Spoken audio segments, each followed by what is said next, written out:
Welcome. We are doing a live event and it's all themed Halloween. And for the entire month of October, we are doing Halloween kind of themed projects here on our platform. So make sure that you go in and look at all the wonderful patterns and links and you don't want to miss a single event. So make sure that you jump in and find out all the different fun things. I even saw a couple of knitted project and a felt project that looked really fun. So jump in and enjoy the Halloween season as we approach the end of October. Today, we're going to be working on a project, a little pillow project called Triangle Treat. And the pattern, if you haven't downloaded already, is going to be, there'll be a QR code that will pop up, or there'll be a link in the comment section. Right there is our link if you're used to using the QR code. If you aren't familiar with that, it's just take your phone and shine it over that, and you tap on that and it'll take you right to it. You don't even type anything in. The wonder of technology. Our project today is all Halloween themed, but this is a project that you could use in many, many different genres of fabrics. So if Halloween isn't quite your thing, you could switch it over to Christmas, or you could do a fall theme.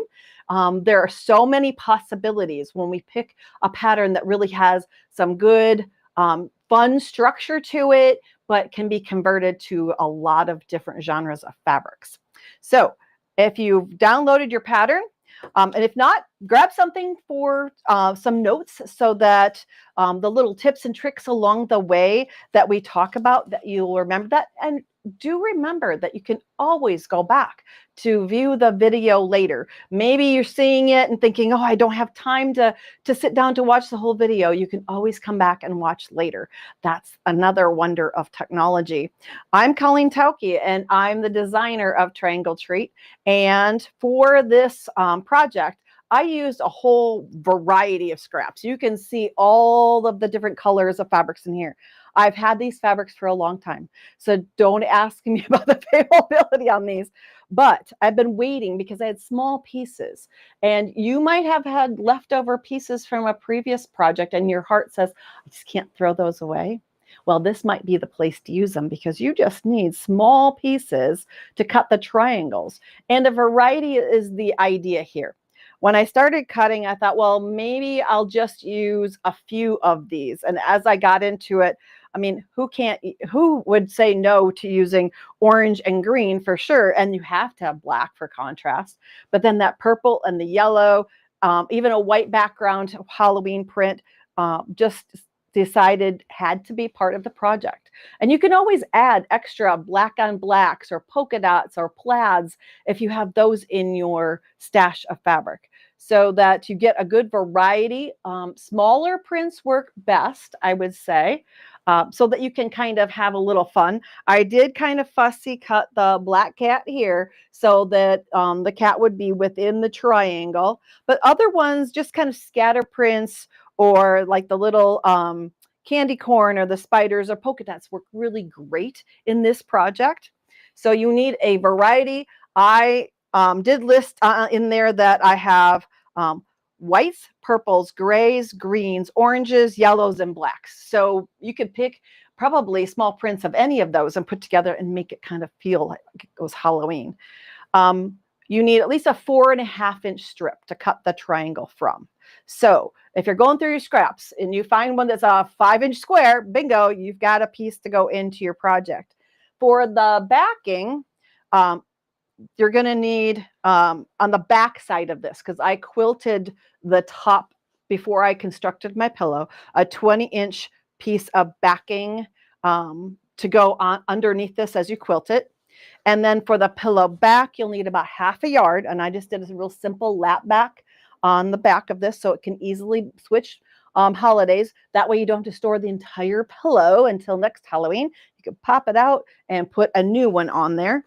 And then about 1/6 yard or so of binding. I always like to list my binding separately because you do need to have some lengths. It's a lot easier to cut binding in strips. So I use this black and white polka dot, and you'll notice it's not in the top because I didn't have any big lengths left. So you can always add another piece. The more scrappy, the better is my mantra in this project. And then when it comes to your supplies, rotary cutter, cutting mat, ruler, all those things, this kind of your normal uh, tools, and best press or a spray starch or some kind of stabilizer, because if you're new to working with triangles, you're going to have a lot of bias edges. So I need to open my chat up there too, so we can see who all's listening and watching today. Remember to pop into the comment section and let us know where you're watching from, if Halloween's your thing, or if you've thought of another genre of fabric that you'd like to use. This pillow is using an 18-inch pillow form inside. And let's see, the one thing that you'll need is either this tool, or you can use the template that comes with the pattern. So we got a paper template here, but that is also the same shape as the Creative Grids 45-degree kaleidoscope or Dresden plate ruler. So if you've used that on a project in the past, this is the one I'm using for this project. Cynthia says, greetings from San Jose, California. Thanks for the adorable pattern. I love Halloween. Halloween's kind of a fun time. It's that fall crisp air, at least in Iowa, if we ever get below 80 degrees. And there's a little bit of fun involved. Nothing too scary. My kids always wanted to go scary, and I was like, no, we're having a little bit more fun here. Let's see. Kathy says hello and happy autumn from Saskatchewan, Canada. And we love throw pillows. It's a fun way to add a little bit of color to your environment and kind of keep with the holidays going on without having to change a lot of things in your home. So the 45-degree ruler we're going to be using to cut our triangles for this project. And if you don't have that, like I said, you have a paper template, and I will show you how you can either attach that to a ruler, or you can use the paper templates for making mylar or template plastic templates also. There's more than one way to do everything. So as quilters, we don't require that you purchase a tool, though many will find that these tools really come in handy, make cutting a lot faster. I know they're an investment. That's why we give you the paper ones, so that you can still have fun with the project and don't require a purchase. Let's see. Candy says she is from Linda from California, I think. Let's see. New subscribers from Southeast Georgia. We're so glad that you're joining us. Kay says greetings from Kansas City, Missouri. That's just my neighbor to the west and a little south. That's the fun about quilting. We are found all over the planet. As quilters, we love to create. We love to use color and fabric and texture. And I think the sky's the limit when it comes to the things that we create. So let's lay this back here. Here is kind of the smattering of fabrics that I had. And literally some of these don't have a lot left. I told you they were small pieces. But, you know, we as quilters don't throw anything away. We love to hold on to it just in case. And that just in case might be today for this project.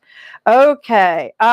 We are going to be cutting a wide range. So 32 triangles go into this.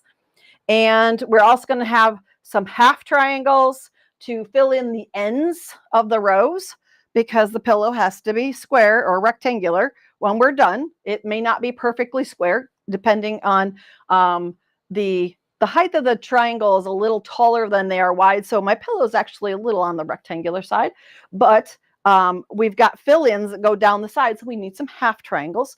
That's why that template looks like this. We have some half fill-ins, and your pattern will tell you exactly how many of those we need to cut, and the cutting for the back and your binding. So let's get into preparing that template.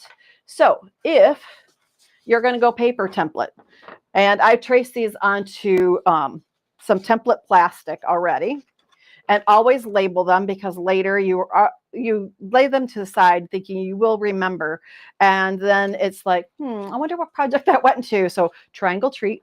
And I also put on there 1 of 2. So 1 of 2, 2 of 2. So you always have the set when you're ready to go. So either by tracing these onto template plastic or cutting out the paper template, there is a way to use your actual ruler for cutting. So Kelly says hello from Arizona. Diane says hello from Eureka, California. You know what? I've actually been to Eureka, California before. This is her first quilting project, and it looks like such a treat. I love that you are joining us, and with watching and picking up the tips, I think you can accomplish this. Okay, I have some already cut out here in other fabrics. And I wanted to prove that you can use just about anything. So these are fabrics that are actually from the Tula Pink line. They're fun fabrics that are kind of zany and bright and cheerful. And, Halloween pillow, bright and cheerful. Let's do some extra ones in bright and cheerful. Okay, now, of course, we're going to demo this in just a second. But how to use those paper or plastic templates. Here's two different options. You can take that Mylar template, which has a rigid edge to it, and you can lay it on your strip. These are cut from a 4.5-inch strip. You can take a fabric marking tool, and you can mark both sides of that with the marking pen, and then go back with a ruler and cut along the lines, if that's the way that works for you. Everybody's brain works a little bit differently. Another way you can do this, if you want to be able to cut and not have to make the marks with a pen, is to tape the template under a ruler. It doesn't matter what kind of ruler, just put one of the diagonal edges along the cutting edge of the ruler. Now, it works best if you have 2 of these so that your left and right sides, so you don't have to flip it. I've only done 1 here, but I'll flip the tool a second and show you how that works. Oops, I put my tape in the wrong place. I don't want to flap. I want it to stay on the back side. Now I can line up my strip, ignore the ruler, look at just where the template is. I'm going to line up my template with my strip, and I can cut one side of my triangle. So I can lay this on top of the strip using my paper template or the Mylar, whichever. Underneath there, I have now a cutting edge to do one side of my fabric. So now I have one edge cut. Now, if you were to trace 2 of these, will help a little bit. I can flip it to do, because I need to go this way and I need to cut the other side. So what I need to have is this template on this edge so I can cut the remaining edge. So if you actually trace 2 of them, it will make this go a little faster. You can put them along your ruler. And this is the way you can get by not having to buy another accessory. Now, I flip this around because I need to cut always on. I'm right-handed. I'm always cutting on the right-hand side of this ruler to be safe. Now I can lay this on top of the fabric again, lining up the top of the strip, the bottom of the strip, and my first cut. Now I can do the second cut. There we go. Whoops. I think I need a new blade. One little thread left behind. Okay. Now since I have 2 fabrics here that were back to back, I have 2 shapes cut. If you're a rookie at this, cut 1 layer at a time until you get a confidence level. Then you can layer fabrics, multiple strips, maybe not more than 4. You don't want the fabrics to shift. You want to have very accurate shapes, but you can cut multiples at once doing this. So that template under your standard ruler makes a great addition, or maybe I should say technique, for you to use templates, but use your rotary cutter and ruler, because we all know that's probably the most accurate way to cut shapes. You can do the same thing with the halves. Whenever you're cutting the half triangle, like this. Make sure that you remember you need left and right sides, okay? They're not all the same shape. So I know it's confusing, but there are pieces that go in here, and I have to think about it this direction, but then their mirror image is over here. So when you cut your half hex or half triangles, make sure if you're cutting two at once to put your fabrics back to back or face to face somehow, so you get mirror image, okay? And you need 8, I believe, mirror image pieces to fill in the ends of these rows. If you cut one wrong or cut a couple extras, it's not the end of the world. These are really small pieces. Just remember me telling you, you need to have mirror images so that you have your fill-ins for the ends of the rows. And it's the same idea as the cutting of this underneath. You just put this underneath, same thing, so that you get the fill-ins that you need using templates. Now, if you aren't using templates and you've gotten the tool, remember this is the 45 degree. It's not a pyramid ruler. It's not a 60 degree. Okay, this is a little bit different angle than that. You're going to want to always start. We're going to go back to the beginning. We're going to start with our right hand angle here and clean up. Always kind of start with that beginning, because I'm going to do my half, and you can do your half triangles that way too, by using this. But we can use either your template for your halves or the ruler. There is a double wide line down the very center, and that's the seam allowance. We need the seam allowance on there. If you're not sure where to cut on this ruler because it's new to you, lay it on the template, the paper template, so you can see which line I'm talking about. But you're going to lay that on your strip. It's made for different width strips, but we're using the 4.5 inch line. That's why I have my little cheat reminder that this is the 4.5 inch line, so that I set that at the bottom of my strip, making sure I have my seam allowance included there. And then I can cut along one side to begin my cutting. And here's where you're going to see, bingo, I have mirror image. Okay, so now I have 2 ready to go for my pillow. These are not, if I turn this, these still are not the same triangle. So that's why I'm saying make sure that you get mirror image when you do this.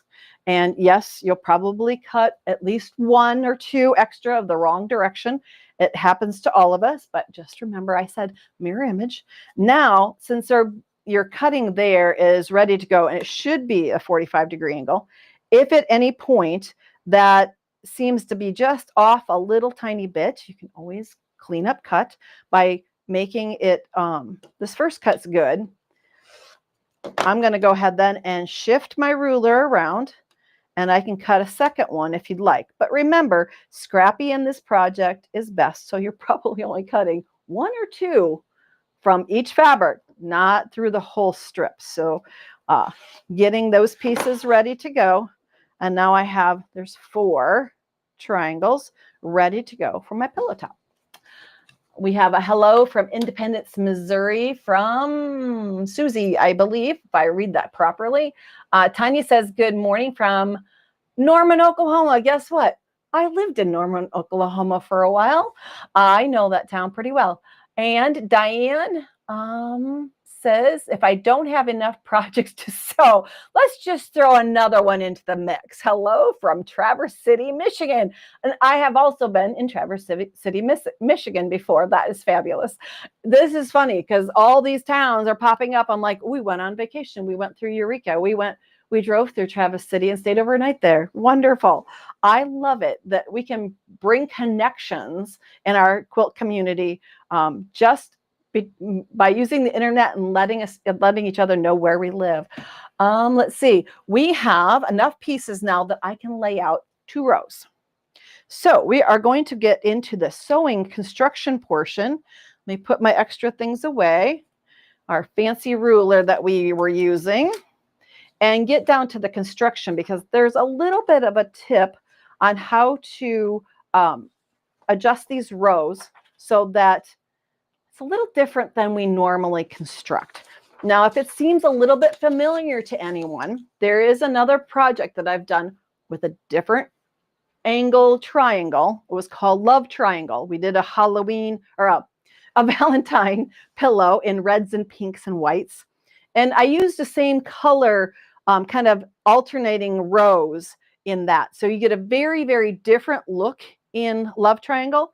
And I used a different tool, but the technique is the same. So here we go. In order to put this together, when you join rows, you've got lots of seams coming together.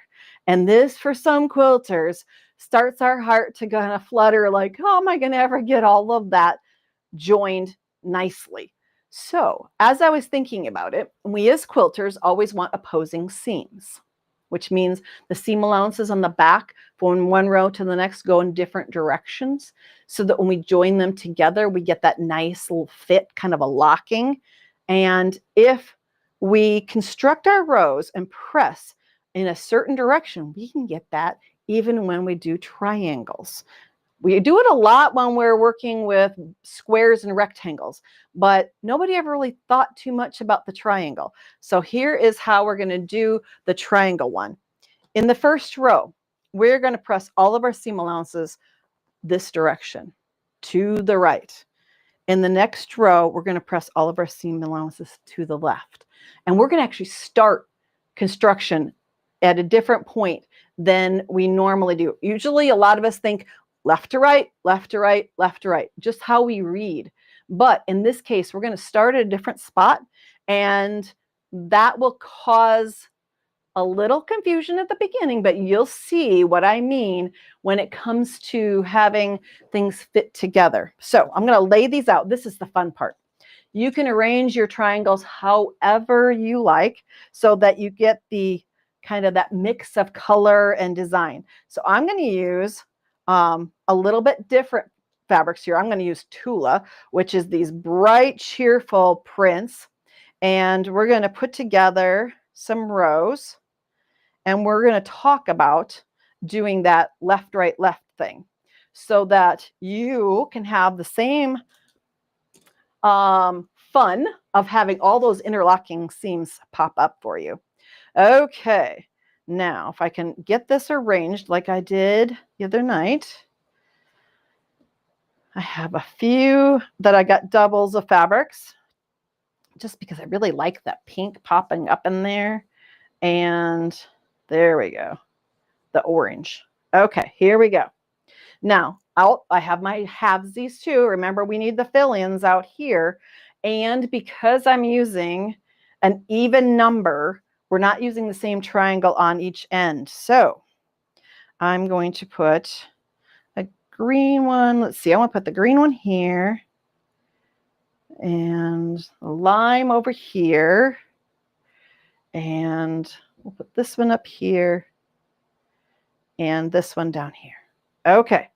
Mirror image, mirror image. They're on different rows. So when you go lay it out, don't think, well, mirror image isn't happening in the first row. The mirror is on in the second row, okay? Because of the number of triangles we're using. Now, in the instructions, it says pick up the triangles in sequence, starting with the odd numbered rows. So we're going to work on row 1, and we're going to work from left to right. And then the even numbered rows are going to go from right to left. That is unusual. We don't usually work rows in that direction. So we really need to have things laid out so we can kind of keep our mind centered on what we're doing. Okay, so we're going to put together the first 2 pieces. Now, when it comes to putting these together, triangles are a little tricky. We're going to put right sides together. The ends aren't really cut for, in this case, for telling you exactly where to cut.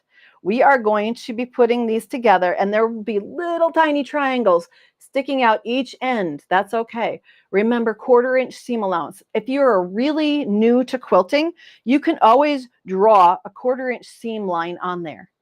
There's nothing wrong with saying, I'm not sure where my 1/4 inch seam needs to fall, but where the crisscross of the two different fabrics comes should be a 1/4 inch from the raw edge over, and then seam across this. So if you need to put in that little line, let's see, I've got a ruler that has a little cheat 1/4 inch line on there. If I were to go ahead and put in, I'm going to measure in a 1/4 inch, because I know that triangles can be tricky for everyone.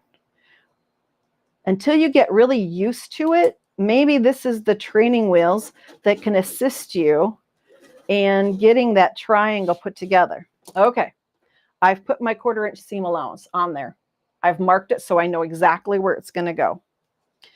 And you can do that with all the pieces until your brain kind of gets used to the distance and where it should line up. And then when you put your pieces right size together, that drawn line now, if I can get it to hold still in my hand long enough. Let me get one of my design boards here so you can see it. I know it's tiny, but that's the thing that you need to look for, is this little triangle of fabric on the underneath side, and your drawn line, your stitching line, should come right to where those crisscross. So you know you have it placed correctly. So your 1/4 inch seam goes straight across. Okay, let's get this going. And then we can pick up one at a time and keep adding. It's what's nice to have a space near your sewing machine so that you don't have to travel too far with pieces that can get you confused on which direction they're sewing. So here we go. Here we go. 1/4 inch. Now, cut thread. And whoops. My first piece joined on there. You can see my seam on the back. And in my instructions, it tells me my seam allowance should go toward the red piece, the triangle piece. So making sure that you take the time to set your seam, which means just drop the iron onto it. And my iron did not warm up on me. Okay, well, we'll do it in the next step. I'm going to finger press for now. And something else you can use is a wooden iron. It's a bevel cut piece of wood that you can find a lot in quilt shops and quilt shows.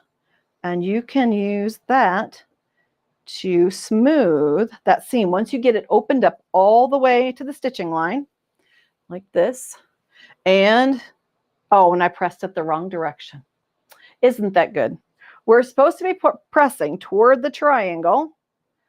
So I'm going to flip it and do my corrective pressing. Make sure you follow the instructions. Okay, now we're going to add our second triangle. Again, looking for that 1/4 inch seam. Make sure that your raw edges are matched up right on top of each other. And then your best 1/4 inch seaming. Make sure that you've practiced that 1/4 inch seam really well. That best press or spray starch. If you're new to quilting, you may want to use a little bit of that on your fabrics before you cut your shapes out. That will kind of reduce the amount of shift or stretch on those diagonals, because those are all bias edges. But we've got our second one joined. Now that my iron is warmed up, we'll go back in and give it a good press. It really does help in this process to press as you go. It does keep things neat and tidy. Okay, drop the iron on that. Don't iron. Make sure you press and make sure the seam allowance is open all the way to the stitching line. Now, the double check here, if you've got this fairly accurate, is that the straight edge from piece to piece along one side will be a straight line.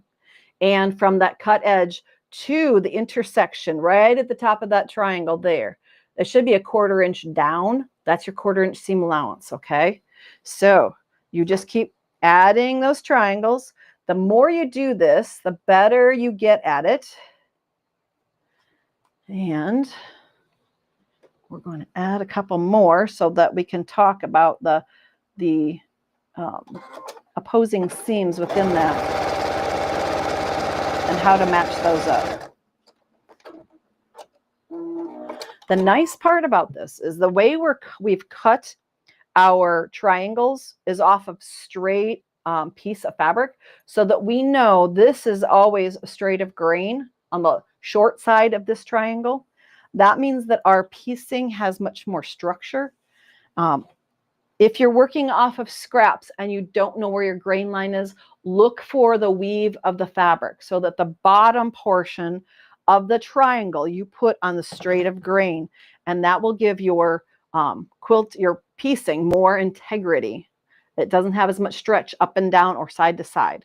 So we don't want to set that template on just willy-nilly, because our pieces will have a lot of stretch in directions we don't really want them to have. So I'm pressing all of my seam allowances in one direction, and according to the diagram, I'm pressing them all to the right in the proper direction. Now, when we get down to the second row, we're going to do the same thing of right sides together, but we're going to make sure that we're going to start from the other end. So I'm going to start midway through the row, but I would normally start all the way at the far end. I need to get something to match up to this, so we're going to start mid-row, and we're going to press all the seam allowances toward the left. And in our brains, that's something that's kind of like, have to remember it. Sometimes when I'm working on something like this, I will put a pin in to remind me that the tip of the pin is going in the direction I need to assemble things. You could put a Post-it note on your cutting mat as a reminder, or just keep that directions, the diagrams close at hand, so that you remember which direction you're pressing your seam allowances, and then you get that opposition for the joining of rows. Kelly, another Michelangelo here from the Lansing area, interested in doing this in either fall colors or colors that match the room, or maybe Christmas colors. Hey, Christmas colors would be so much fun. And you could do colors that match your decor. Maybe you have, let's see, I'm thinking of my daughter's because she's moving soon. She has a teal colored sofa. She uses rust accents with a lot of cream and natural colors. So you could easily put together rows of fabrics that go with those to go with the environment in your room. I have a lot of blue gray in my living room. So blue gray and light gray would be, or even white would be the perfect color combination there. So you could make pillows that really complement the room or a bedroom. Or you could use the leftover scraps from a mystery quilt to make our mystery challenge to make a quilt or a pillow that matches that project. There's so many different ways to use up the fabrics that we have. Leftover scraps themed for holidays. That's a great way to go at it. I see that the link for Love Triangles has been put up, so that if you're interested in a little bit different shape or more planned design, you can always use the instructions for that, of how many of each triangle to cut to create that design. Okay, we're going to put this last one on here so we can talk about joining these two rows. And I know when I was first beginning to work with angles, that like triangles that are different, it was a little bit scary. But once I learned the 1/4 inch seam placement so that I made sure that my rows stayed straight, the assembly kind of just fell into place. It didn't seem as difficult as I envisioned in my imagination. Sometimes that can get the best of us. And I've even seen a comment from a quilter who said, I would never have tried that on my own.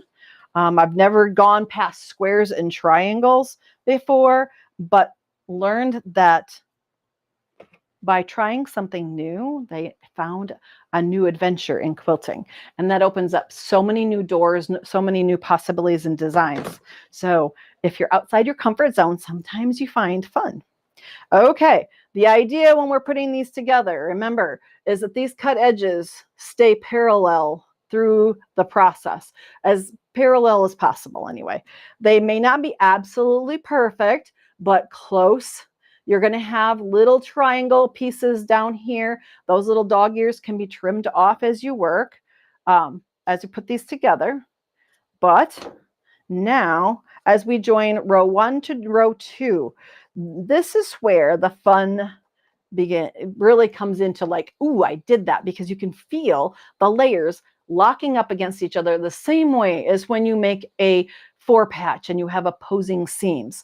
The seams in one row are going all one direction, the other row the opposite, and that's how you get the joins that give you nice points along the way. Now, if you're at all worried about it, maybe your piecing wasn't absolutely perfect, there's always a way to get things to go together without having to tear out your work.